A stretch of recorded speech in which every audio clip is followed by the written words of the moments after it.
Bismillahirrahmanirrahim. Kita lanjutkan makalah tentang fikih fashion. Tentu kalau kita mendengar istilah fashion, berarti yang harus kita kaitkan, yang harus kita bicarakan adalah tentang aurat, ya. Karena pasti ini akan bersinggungan dengan aurat yang berhubungan dengan hukum syariat. Nanti bagaimana batasan auratnya laki-laki, batasan auratnya perempuan, kemudian bagaimana kita menanggapi atau menyikapi tren-tren gaya fashion sekarang ini yang semakin macam-macam modelnya ini, ya. Kalau kita melihat di televisi, di media sosial, itu kan sudah luar biasa. Kita ini banyak terkontaminasi pengaruh-pengaruh budaya barat, ya. Sehingga kadang tidak terfikirkan ini halal atau haram, ini boleh atau tidak secara syar'i, ya. Karena yang jelas nanti apa yang kita lakukan, apa yang kita perbuat, pasti nanti kita akan dimintai pertanggungjawaban, ya. Sekecil apapun yang kita lakukan, kalau itu baik pasti akan mendapatkan kebaikan juga. Apapun yang kita lakukan, kalau itu bernuansa negatif, maksiat, maka itu juga pasti ada balasannya, ya. Famay ya'mal misqala dzarratin khairan yarah, famay ya'mal misqala dzarratin syarran yarah. Itu sudah nas. Allah itu hakim yang seadil-adilnya. Allah itu maha adil. Dan Allah tidak pernah memandang dari segi fisik zahirnya manusia, ya.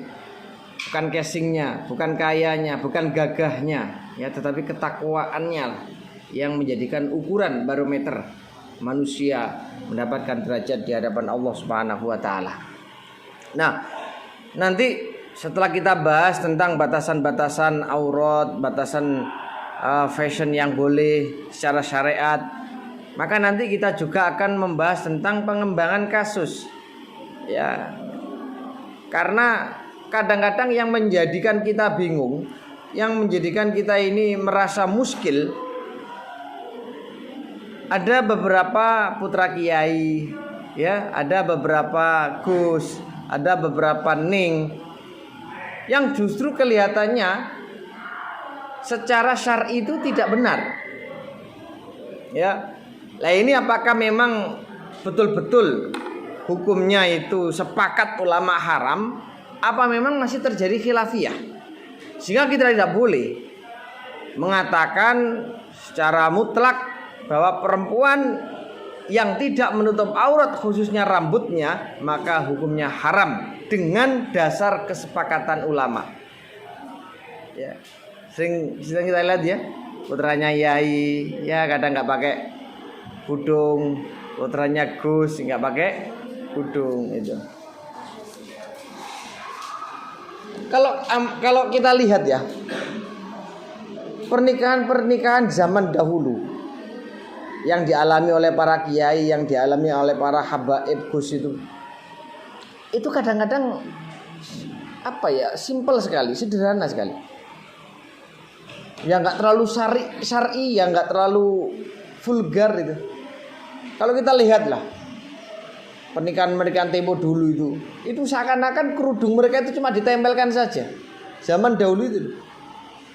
Padahal itu kan bunyai waktu itu. Ya kalau pakai kerudung ya biasa saja. Nah, supaya kita tidak terjadi, tidak sampai dikatakan sebagai kelompok ekstrim, kita harus menjadi penengah tawasud. Ya adalah Islam yang radikal, ada Islam yang liberal, ada Islam yang garis keras, itu kan ada. Kalau ada maksiat bakar saja, kalau maksiat bunuh saja, kalau ada maksiat hancurkan saja, kan begitu. Ya memang Takzir itu ada kalanya yang bil apa ya? Bitalaf. Atau jangan bil apa?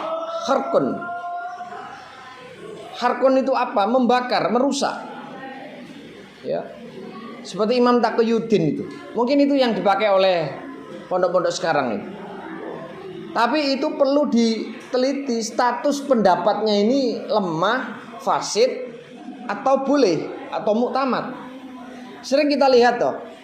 Dan kita saksikan takzir-takzir yang bawa HP, takzir-takzir yang bawa barang elektronik, kemudian takzir main PlayStation dan seterusnya.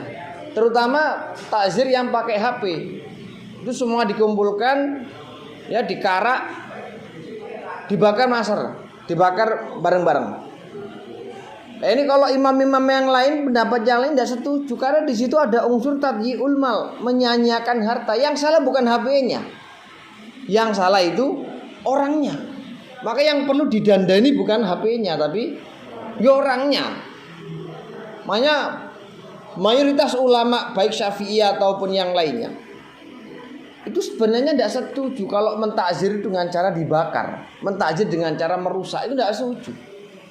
Saya dulu pernah tanya kepada salah satu ning itu, ya nggak bisa jawab. Takzir itu kalau berupa bil gharamah atau bi akhdil mal, meminta uang atau mendenda dengan uang, itu adalah takzir yang tidak bisa mencapai maqasid syariah.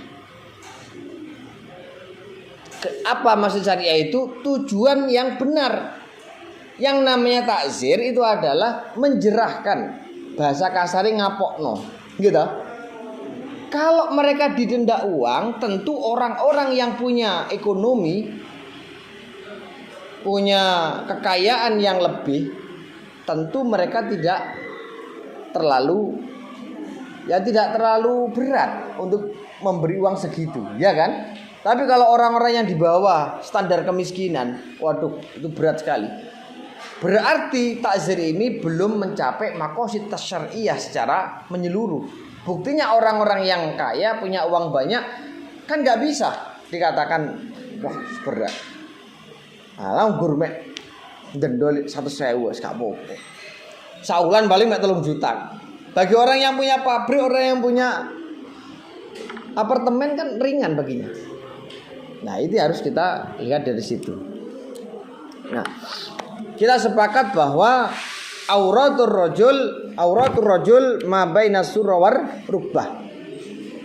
Kita ketahui bahwa auratnya laki-laki adalah di antara, bukan surahnya loh ya, ma baina surra wa rubbah, anggota yang berada di antara perut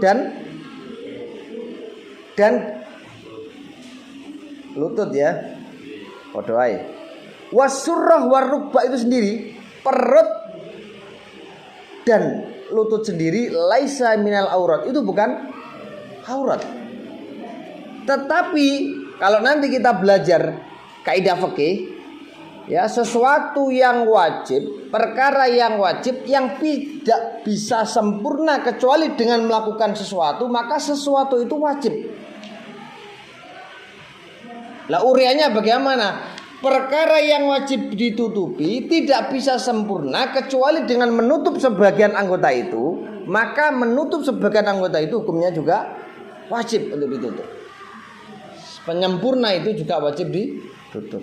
Oleh sebab itu, perut dan lutut karena pembatas sebagai penyempurna menutup aurat, maka dia juga wajib untuk ditutup. Ini bagi laki-laki. Wa min ashabina man qala huma minal aurat wal awal ashah. Ada yang mengatakan bahwa dua-dua itu aurat. Tapi yang lebih sahih pendapatnya adalah tidak. 5. Rawa Abu Sa'id Al-Khudri radhiyallahu anhu annan Nabiyya sallallahu alaihi wasallam qala auratur rajul ma baina surratihi wa rukbatihi. Karena ada hadis yang jelas mengatakan bahwa auratnya laki-laki itu adalah di antara pusar dan lutut. Wa ammal hurratu fajami'u badaniyah. Ya. Fajami'u badaniyah auratun illal wajha wal kafain. Perempuan yang seperti kalian ini auratnya adalah jami'u badaniyah illal wajha wal kafain. Kafain. Liqaulihi ta'ala wala yubdina zinatahunna illa ma dhahara minha. Qala Ibnu Abbas wajhuha wa kaffaiha wa li anna nabiyya sallallahu alaihi wasallam naha al mar'ah al haram an lubsil qafaizin wa niqab.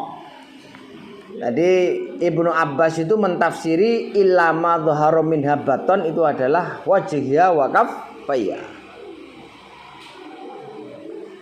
Walau kana al-wajhu wal kafu auratan lama haruma satruhuma.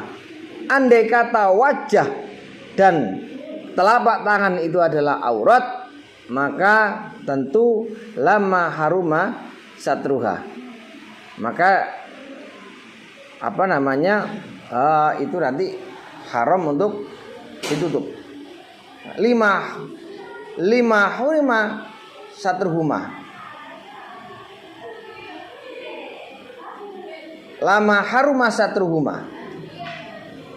Kan ada yang mengatakan bahwa kalau memang wajah dan telapak tangan itu aurat, kenapa dia tidak haram untuk ditutupi? Ya. Monggo ora haram apa satruhuma. Wali annal hajat tad'u ila ibrazil wajhi lil bai'. Karena juga ada hajat, kebutuhan transaksi muamalah itu wajib menampakkan wajah seperti jual beli. Karena kalau mengembalikan barang yang rusak, barang yang cacat, kalau semuanya ditutup kan tidak bisa kita ketahui dia yang benar-benar beli atau tidak. Karena ditutup, maka harus ditampakkan. Ya. Kalau budak sih kita nggak perlu panjang lebar ya. Kalau budak itu ya macam-macam, ada yang sama, ada yang tidak itu. Nah, ada yang disamakan dengan perempuan merdeka, ada yang tidak.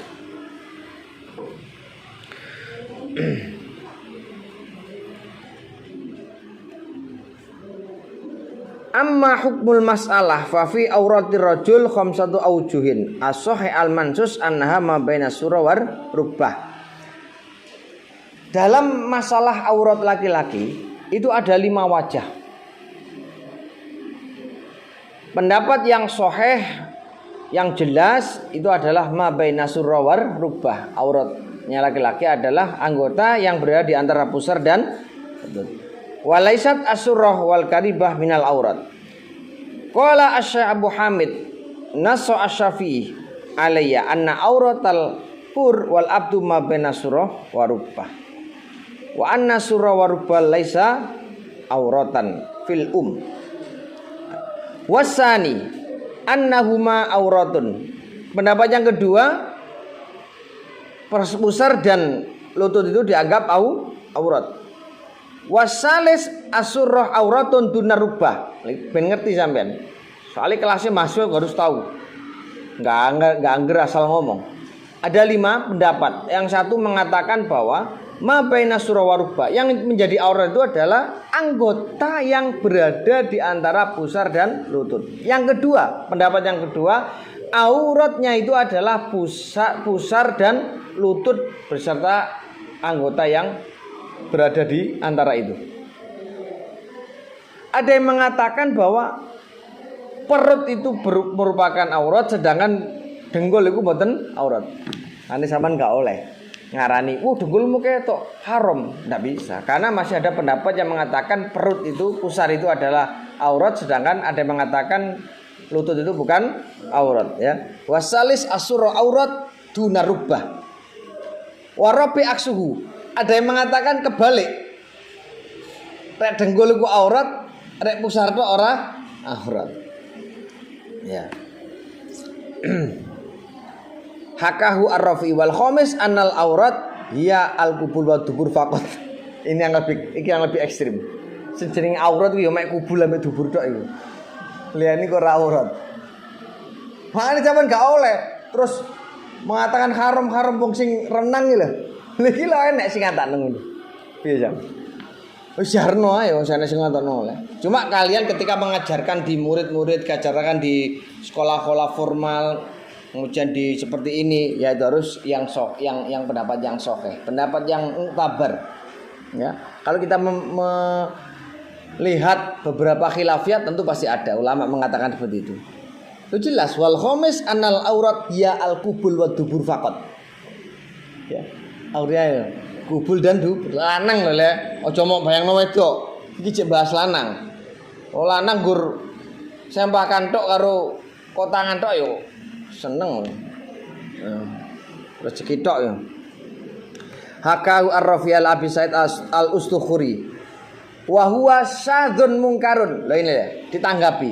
Pendapat yang kelima itu adalah syadzun mungkarun, pendapat yang jelas, pendapat yang syad, pendapat yang keluar dari kaidah dan mungkar, tidak boleh untuk dilakukan. Wa sawaun fi hadzal khurri wal abdi wasabi. Pun nggih. Jelas nggih sing laki-laki. Engko iso jawab langsung. Tren-tren sing. Wa amma auratul khurrah. Auratnya perempuan adalah fajami ubadaniya ilal wajha wal kafain ilal kawaini. Itu yang jelas ya, yang mutabar, yang sahih. Ya, kira-kira sampean rek kelambi sak ndukuri lengan atau sak isore lengan. Mesti ketokan lengene sampean. Berarti siku-siku ini ku termasuk aurat atau mboten? Aurat, ya ta? Jadi batasannya sampai al-kawaini ini pergelangan.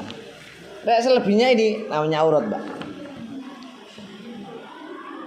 Wa haka al-Kharasaniyun qaulan wa ba'duhum yukihi wajhan anna batina qadamaiha laisa bi auratin. Delamaane sampean iku ono sing ngandakno laisa bi auratin, itu bukan aurat. Wa qala al-Muzani al-qadamani laisa bi auratin. Delaman loro itu juga bukan wal mazhab al-awwal.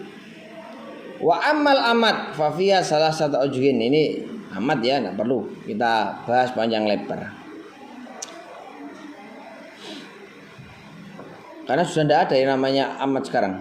Gitu? Sudah ada. Salam.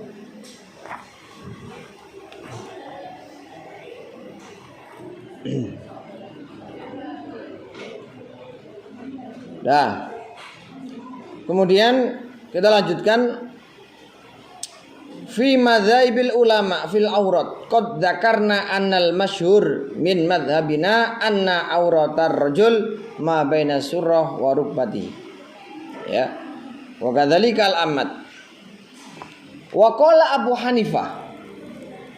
Kita tahu sampean. Wa qala Abu Hanifah auratur rajul min rukbatihi ila surratihi walaysat as-surrah auratan. Menurut Abu Hanifah, auratnya laki-laki adalah dimulai dari lutut sampai pusar, dan pusar itu sendiri bukan aurat. Wabi qala ato. Ini pendapatnya Abu Hanifah. Kemudian wa qala Abu Hanifah was-Sauri wal Muzani qadamaha aidan laisa bi auratin. Sama tadi ya. Jadi delamaane wong wedok itu juga bukan termasuk aurat. Ya, bukan termasuk aurat.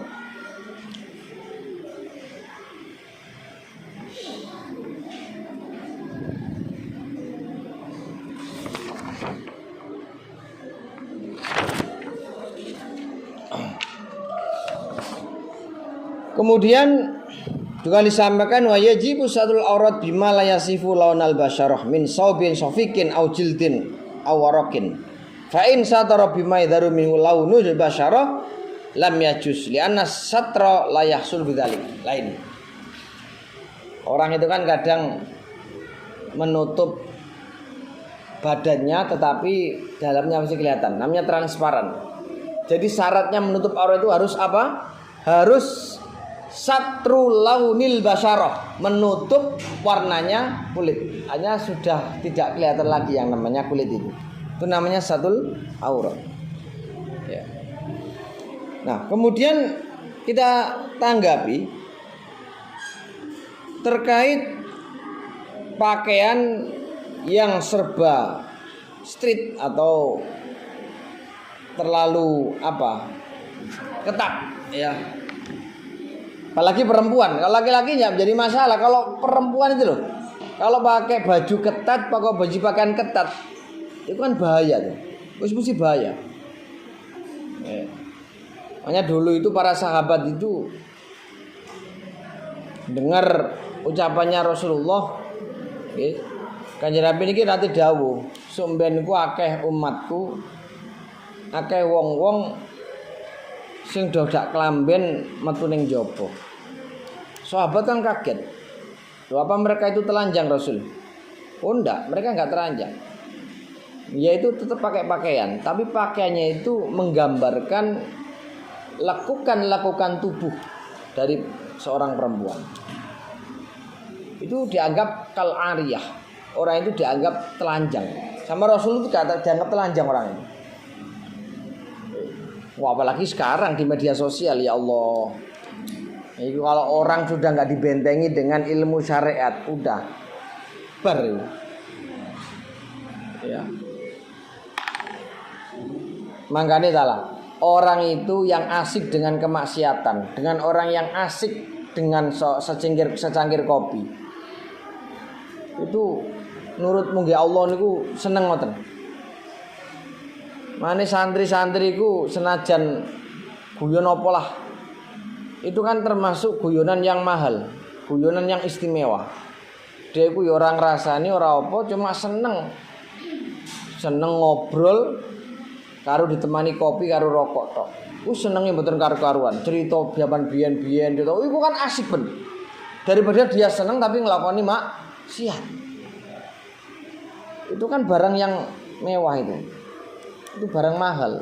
Guyonan sing barang mahal ngoten. Dia itu seneng asik dengan tidak melakukan kemaksiatan.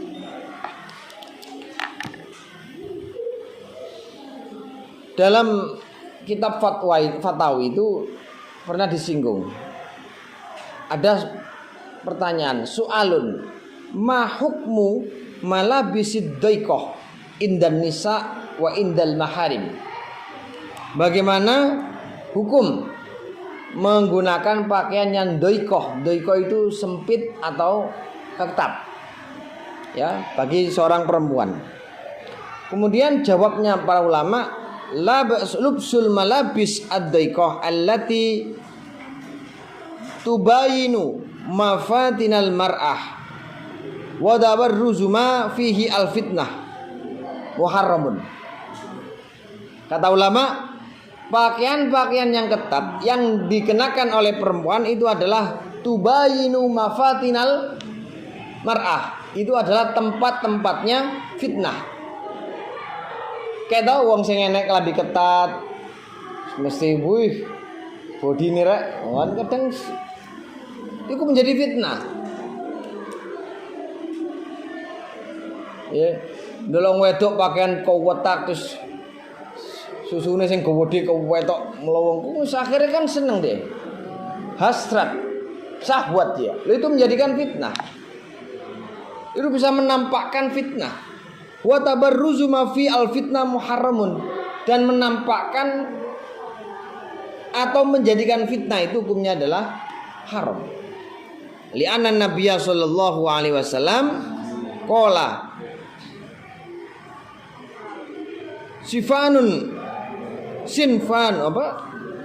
sinfanun min ahli nar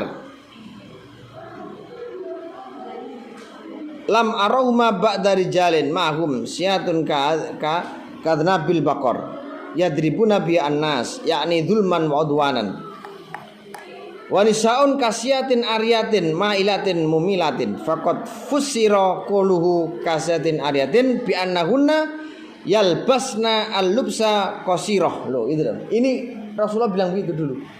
Jadi dulu perempuan itu kasiyatin ariyatin, mereka itu pakai ya kasiyatin ariyatin seperti orang telanjang. Ya.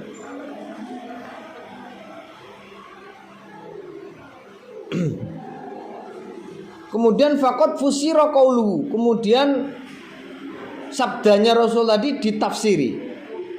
Dia itu adalah bi annahunna yalbasna al-lubsa qasirah la tasturu ma yajibu satruhu minal aurat. Jadi dia itu adalah seperti orang perempuan yang memakai pakaian yang ketat. Itu ditafsiri kaulnya Nabi. Ditafsiri. Nah, kemudian kita menanggapi kasus-kasus yang ada, bagaimana perempuan-perempuan yang tidak pakai kudung ya, kemudian enggak pakai kaki dan sebagainya. Itu sebenarnya dalam beberapa keterangan khilafiyah ulama itu ada, cuma ya tidak kuat dan tidak kuat itu. Yang jelas itu adalah hasil dari keputusan ulama yang tadi tidak kuat. Ya. Banyak sekali ya yang kita lihat itu ada yang nggak pakai kaki dan sebagainya. Ya itu memang ada. Nggak pakai sampai landung. Ya memang ada ulama yang bilang begitu, tapi ya itu tadi kualitas pendapatnya itu rendah. Ya.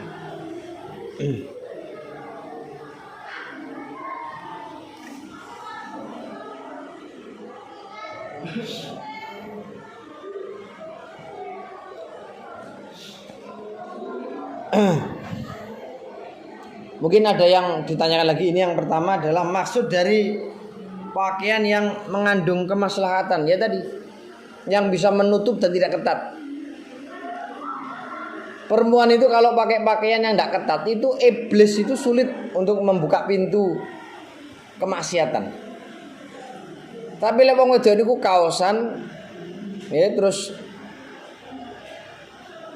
auratnya, lekukan tubuhnya itu kelihatan, itu dia mesti bersarang di situ. Sehingga laki-laki pasti akan melihat titik-titik tersebut. Tapi kalau perempuan itu pakai seperti kalian ini, ya pakai jubah, pakai pakaian yang besar, yang kelombor-kelombor, ngoten niku, dia nggak punya kesempatan untuk bisa bersarang di tempat-tempat itu. Itu yang menjadikan kemaslahatan. Kemaslahatan berarti tidak terjadi fitnah. Bagaimana hukum menyemir rambut bagi laki-laki dan perempuan ya? Gini mas, menyemir rambut itu hukumnya boleh indaz zaujah. Dan dulu di zaman sahabat mereka banyak yang pakai semir merah, pakai semir ungu, pakai semir macam. Tujuannya adalah apa? Supaya mereka kelihatan bengis, kelihatan masih kekar, kelihatan masih muda. Jadi rambut disemir itu biar kelihatan garang. Tapi sekarang kan enggak tujuannya. Tujuannya orang garang, ben melete, ben wah, ben sok untuk. Iku yang enggak boleh.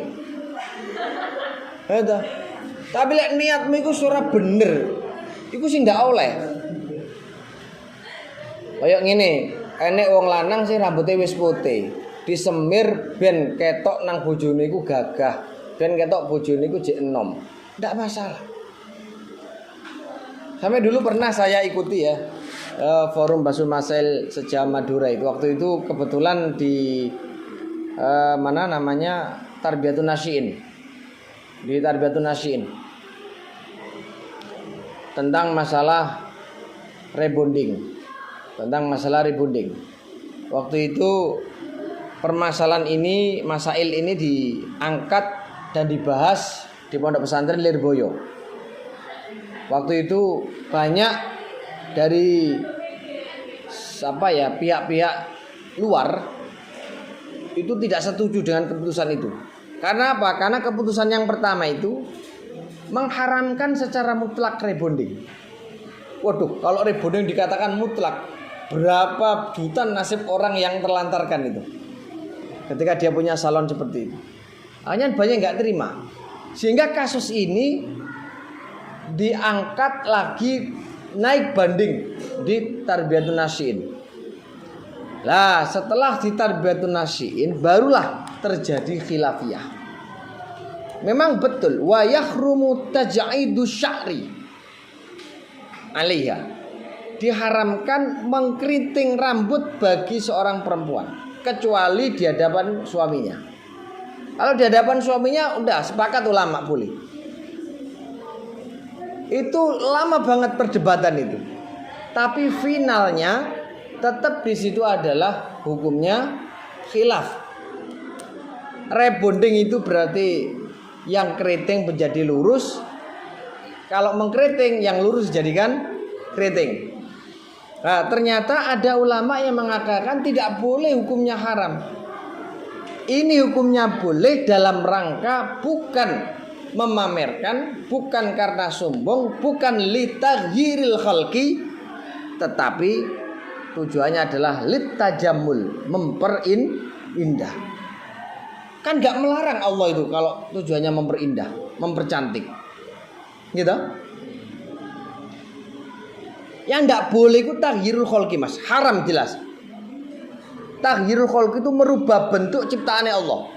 Kayak asale lanang mau tugel dadi wedok. Transgender itu berarti kalian tidak tidak menghargai atau tidak terima dengan kodok-kodoknya Allah. Tapi khunais itu yang banji-banji. Itu ada dua. Ada yang mengatakan memang banji sejak lahir. Dia memang diciptakan itu seperti itu, gelagatnya seperti perempuan. Nah, kalau memang itu bawaan sejak lahir, tidak haram. Tapi lek potongan-potongan koyo nang ngene perapatan, jelas haram kuwi. Ya, modal rok karo lipstik tok yo. Ya. Nggih. Jadi khonais itu ada dua. Kalau memang itu bawaan sejak lahir seperti itu, klugat-kluget itu, ya tidak masalah. Tapi kalau itu adalah dibuat-buat settingan, lah itu yang tidak boleh. Itu haram. Lah makanya itu termasuk taghyirul khalqi jika memang tidak ada uzur. Seperti dulu kasusnya Lisa yang disiram air panas oleh suaminya. Itu kan melupas. Sehingga wajah itu harus diambil, harus diangkat. Kalau tidak salah itu diambilkan kulit punggung. Kulit punggung. Nah ini juga masalah lagi. Kalau wajah ini diambilkan dari kulit punggung, maka bagaimana hukumnya? Apakah boleh dilihat? Padahal punggung itu kan aurat. Seperti itu. Jadi masalah lagi. Ya. Ya semuanya itu kalau dalam keadaan darurat itu tidak masalah. Ya. Tapi kalau face off, operasi plastik itu hanya karena ingin mempercantik dan kurang cantik, yaitu yang haram. Rupamu ngono kuwi sapi kok lapo sih mau rubah-rubah barang. Dan itu mungkin Allah wis jelas wis pas. Berarti kowe kan ada unsur tidak terima. Ora puas sampai gaweane pangeran, akhirnya dibentuk-bentuk maneh. Gitu. Sing irung kurang mancung disilikon dadi mancung. Sing untu dibengkel diratakno. Kuwi ndak boleh. Ya. Kemudian ono maneh dulu itu ada ceritanya. Dia itu sudah cantik. Hanya saja dia itu pengin matanya itu ada sipit atau ada gimana itu. Terus kemudian dioperasi. Akhirnya operasinya gagal. Wah, ajur kabeh ra ini. Wis mbuh ajur kabeh wis. Iku nondakno gak syukur ya. Kowe iku nek ditakdir umpamane ya. Kadang wong ora patek ayu, pas-pasan, tapi ditakdir pangeran bojone wayu. Bojone ganteng. Lu ganteng. Kowe aku enggak ada. Kowe aku enggak ada kenalan. Iku aku yo ora ini pas-pasan. Tapi bojone masyaallah ganteng mboten karuan. Ana sing kualik, lanange go panteng bojone ku welik. Ora bejaji blas. Lho ono model ngono ku ono. Dan itu memang dia suka karena daya tarik hatinya sendiri. Dan itu jangan dia katakan wong kok goblok. Enggak, itu karena Yo siji takdire pangeran ngono terus atine yo condong nang kono. Ora kenek kowe aku ki ayu, kok gak disenengi kowe elek lho gak ngono. Seneng itu relatif, ndak bisa kamu paksakan. Gitu? Itu jelas. Ini sama tenang mawon, sing tenang mawon. Gitu. Apalagi laki-laki, mohon maaf, laki-laki itu sangat jangan berkecil hati. Hampir rata-rata perempuan 90% ke atas itu nggak melihat peraimu, orang melihat wajahmu. Nggak ada delok ini kok. Ayo, kita ngomongin.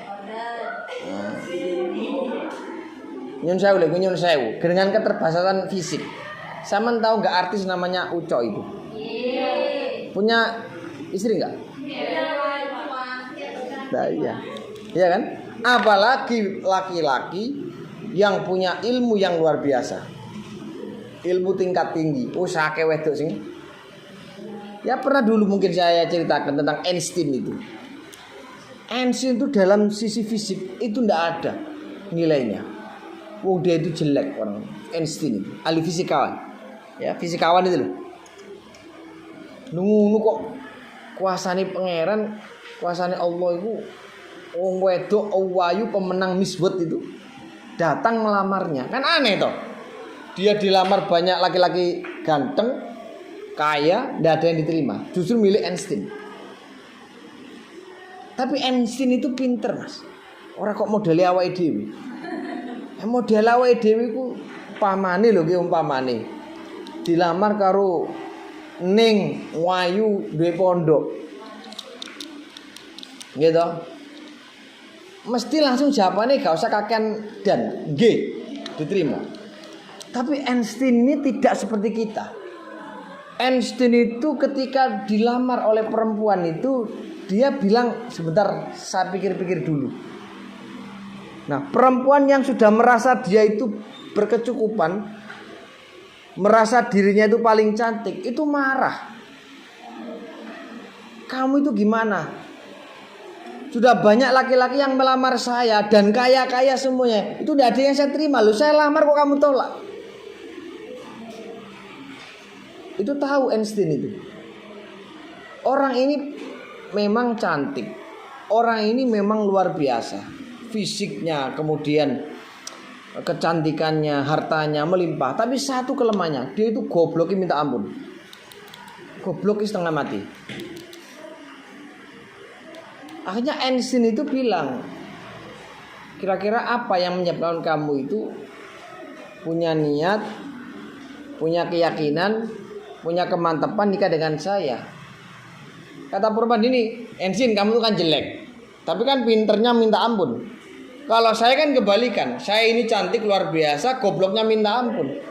Lah kira-kira kalau kita bersatu, otomatis kan menelurkan sesuatu yang luar biasa. Cantiknya niru saya, tampannya niru saya, kepintaran, kejeniusannya mirip kamu.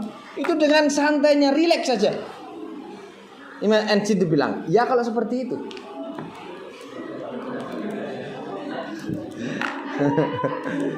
Itu jawabnya itu tenang. Ya kalau seperti itu udah aneh. Hasil udah aneh ku persis ngono ku gak apa-apa. Gawe 20 gak pegel aku. Tapi kalau hasil pabrike ku gak podo dengan apa yang kita inginkan, eleke niru aku, gobloke niru aku, wis nyesek-nyesek jagat wis. Itu kan cara berpikir yang logis. Hanya kita ini tidak mudah untuk terpengaruh. Walaupun cantik, tapi kan semua itu pasti akan mengalami masa tua, penuaan gitu. Sekarang sampean cantik, sekarang sampean tampan, tapi tunggu 20 tahun mendatang atau 30 tahun mendatang, tentu Anda itu akan menjadi tua. Dan tidak ada ceritanya bertambah cantik. Masih tambah. Lihat aja di TV-TV itu atau di media sosial atau di YouTube itu. Yang mengingat-ingat masa lalu dulu itu ya. Dulu di zaman warkop, ini loh orangnya masih cantik, sekarang sudah umur 81 tahun. Coba bandingkan, gue gelem ngeloni umur 80 tahun.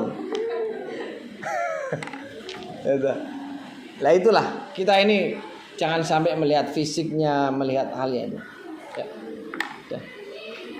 Tadi pertanyaan berikutnya apa tadi? Jadi gitu ya. Jadi kalau menyemir, kalau niat Anda itu ben gaya, ben tren, ben koyo drama Korea dan sebagainya, itu yang haram. Ya. Tapi yang jelas pakai semir hitam itu nggak boleh karena tasabbubil kufar. Kuning, merah silakan, tapi niat, tata niat dulu, ditata niatnya. Ya. Ditata niat. Ben gak ketok uwani. Kan ono sare saiki arek nom-nom subanen wan-wanen. Oke toh? Itu tanda-tanda dekatnya hari kiamat. Loh iya. Kalau enggak percaya, cek aja dalam kitab Jawahirul Kalamiyah. Termasuk tanda-tanda kiamat adalah banyak anak kecil yang sudah beruban.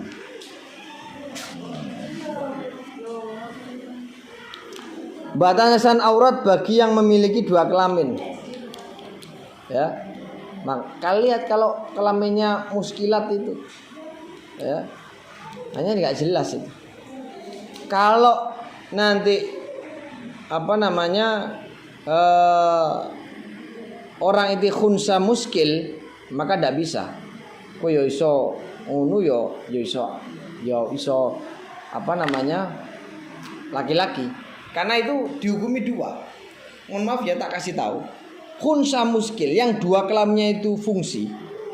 Itu ketika dijima salah satu kelaminnya, maka dia nggak wajib mandi. Tapi kalau dia itu berperan dua-duanya, yang satu dimasuki, yang satu memasukkan secara serentak, maka itu hukumnya dia junub. Misalkan dua kelamin dua ya, yang satu dimasuki oleh orang, terus yang satunya dia juga masuk kepada orang lain, baru itu dia. Tapi kalau cuma salah satu, tidak bisa dia. Dia tetap bebas ya, nggak wajib mandi. Loh ada dong, cuma ya langka. Kalau perempuan namanya hermaprodit itu. Paham gak? Jadi seperti itu. Khunsa muskil itu memang ya namanya muskil itu membingungkan. Nanti dipegang ini ternyata dia laki-laki. Ya. Kita nggak tahu, makanya dia dihukumi seperti itu. Kalau dia itu tidak benar-benar dua-duanya peran, ya tidak bisa dikatakan dia itu. Meskipun dia misal gini ya, dia dipegang perempuan, tapi dia gak megang perempuan. Ya kan dia pegang perempuan, terus dia gak pegang laki-laki, dia gak batal. Misalkan dia disentuh perempuan ya, khunsa muskil, ya gak batal. Wong dia itu punya dua kelamin yang aktif. Kalau misalkan dia pegang perempuan, belum tentu dia laki-laki, belum tentu dia perempuan, juga belum tentu dia laki-laki. Tapi kalau dia itu disentuh perempuan, dia menyentuh laki-laki, lah itu baru. Paham ya? Oh bukan begitu. Dia menyentuh laki-laki dan perempuan gitu. Bareng. Baru itu hukumnya. Kan nggak ada celah untuk dia nggak batal. Dia dihukumi laki-laki ya, buktinya dia menyentuh perempuan. Dia dihukumi perempuan, buktinya juga menyentuh laki-laki. Ya.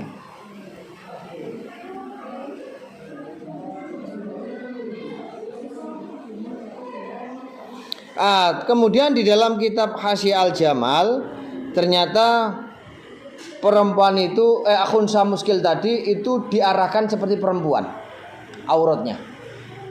Di dalam kitab Hasyi Al-Jamal wa khunsa ka unsa rikon wa huriyatan wa dhairu annal khunsa kal mar'ah. Kemudian wal khunsa fil ashah awrutuha kal khurrah illa ra'saha. Ai awrutuha ma adal wajha wal kaifan war ra's. Jadi kalau pernah ada laki-laki khunsa yang memiliki dua kelamin yang aktif, maka dia itu auratnya diarahkan seperti perempuan, ya.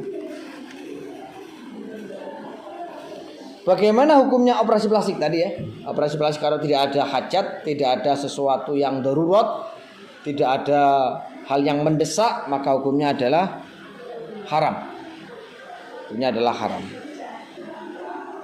Ya gitu ya. Ada lagi yang tanyakan? Sudah gitu. Wallahu alam.